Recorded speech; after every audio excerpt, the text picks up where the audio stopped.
What's up YouTube? Sake1 here with an update video on my 75-gallon reef build. This is day 58, I believe. A lot's happened since I filmed my last video.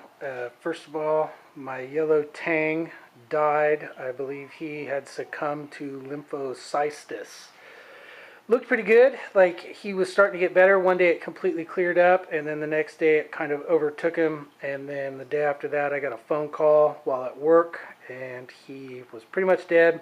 Starfish got a hold of him, and that was that. I put him in some fresh water after that when I got home, and then looked at a bit of the fresh water under a microscope. We didn't really see anything that we could identify as a parasite that would kill him, although there was something we could not identify. But I'll maybe post an update on that at some other point in time. So, few new additions coral-wise to the tank. Start with this acro here that I picked up at my local fish store.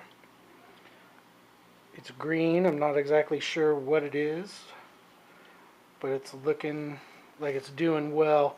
I was concerned about that given that it's only been about 2 months in the tank, but I seem to be keeping my water parameters pretty stable. And the second day it was in the tank, its polyps fully opened up and it's doing really, really well. Other new additions, I got these pallies here. They're green. I believe they're like a green death pally they're called. And then these polyps here. And then I got these Bam Bam Zoes. And then, like I said before, I'm going to try to make this whole rock zoanthids and pallies. This whole area here. I think that'll be pretty cool. And then I picked up today these zoanthids here. These are watermelon zoes. Can't really see them, they're not open. I just put them in there a couple hours ago. And then these are fire and ice, and they're not really showing up under the light.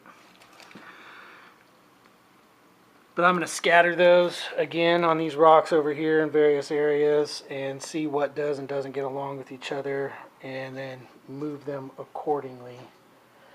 Other than that, everything seems to be going pretty good. My tree corals here, self-propagated. This one here dropped a branch just the other day, so I glued it to that frag stone there. Had a little mishap with the super glue. You can see there's just a small little frag right there and the rest is super glue, but he'll be alright. And my anemone seems to like to hide behind this rock. I've moved him already once, but he keeps going back there. I think it's because there's good water flow back there. Not much I can do about that. Let's see what else. I discovered that my diatom bloom that I had was actually not a diatom bloom. After all, it was partially a diatom bloom, but the majority of the rust-colored stuff in my tank was coming from this right here, which is my GFO reactor.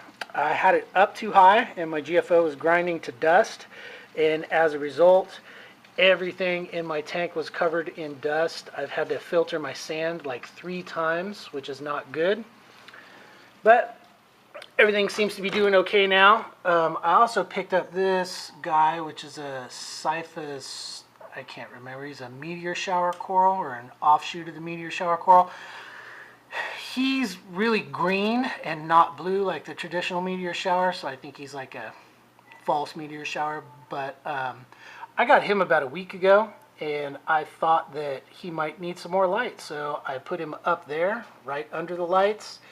And he started to bleach and then turned completely brown, so I moved him under that rock there in the shade next to my frog spawn, and slowly he started to come back. So if you get one of these, do a little research, not like me, and don't just dump him right there and assume that he needs more light, because he doesn't. They actually need less light from everything that I read. And his polyps still haven't opened all the way, but he is getting his green color back, which is nice. You can still see some of the brown on his base there.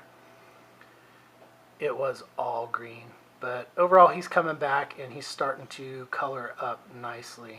I think that's pretty much it for updates. Everything seems to be going fine. I've been monitoring my dosing of my alkalinity, my 2-part, and my calcium pretty good, and just extending that, trying to keep things between.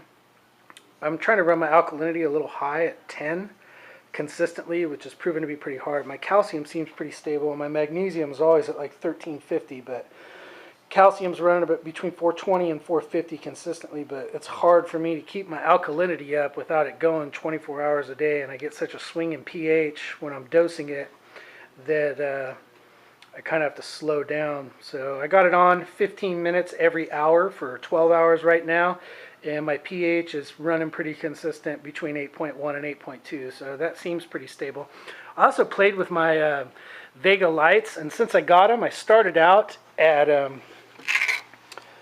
let's see, they were running 35% on just about everything, if that'll show up.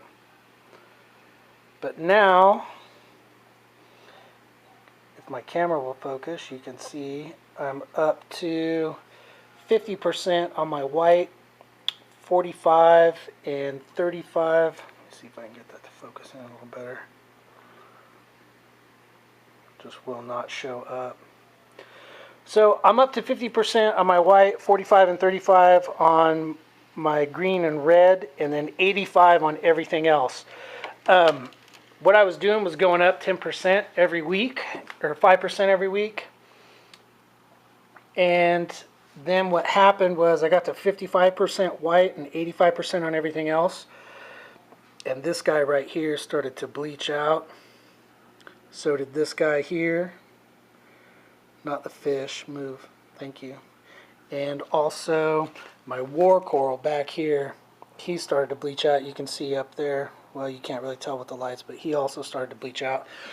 So then I dropped that down to the numbers that it's at now. I'm noticing that with my white at 50%, everything else at 85, it's looking pretty good and nothing's bleaching. So I think I've reached the maximum capacity for my tank and my setup. I might increase my blue lights 5% more tomorrow and just see what happens.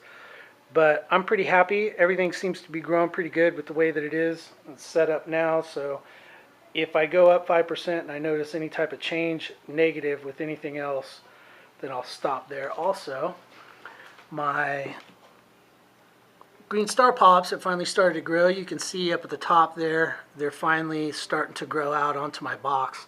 So what I think I'll do is once those fan out a little more onto my box, I'll take a razor blade and just cut off that mat right where it's attached to the box, pull that rock off and take it back to my LFS and just give it back to them for store credit, since I don't really need it. I only want them on my box. I don't want them to take over everything else. So that's it for now. If you see I'm doing anything wrong or anything I could do better, I got a total of 29 views on my last video. Woohoo! That's 28 people besides myself that watched it. So, and my wife. So actually it's 27 people.